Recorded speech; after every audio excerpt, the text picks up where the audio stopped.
Complain করবেন না, এটা নাই ওইটা নাই, টাকা নাই, বাড়ি নাই, গাড়ি নাই, সুখ নাই, সুন্দর বউ নাই, বেতন নাই, পাসপোর্টে ভিসা নাই, আমার কিচ্ছু নাই, এরকম একদল আছে না নাই?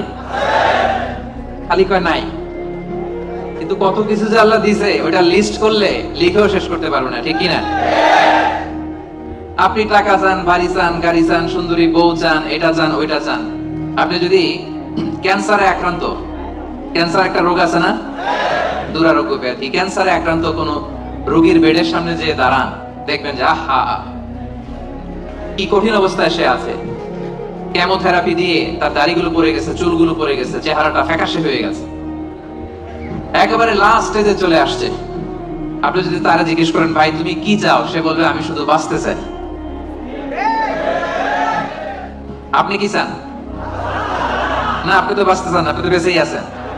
আপনি টাকা চান, বাড়ি চান, গাড়ি চান, নারী চান, ক্ষমতা চান, ফলোয়ার চান, আপনি সমাজের দাপট চান। কিন্তু ক্যান্সারে আক্রান্ত ব্যক্তির কাছে যে জিজ্ঞেস করেন ভাই তুমি কি চাও, কি বলবে? বেঁচে থাকাটা তার কাছে স্বপ্ন। যে বেঁচে থেকে, সুখে থেকে, শান্তিতে থেকে আল্লাহ তাআলার দয়া তো নাজ নেয়ামত পেয়েও আমি কমপ্লেইন করি, অভিযোগ করি, আল্লাহ আমার এটা নাই ওইটা নাই, এটা চাই ওইটা চাই। কিন্তু ক্যান্সারে আক্রান্ত রোগী কিচ্ছু চায় না, ও শুধু বাঁচতে চায়।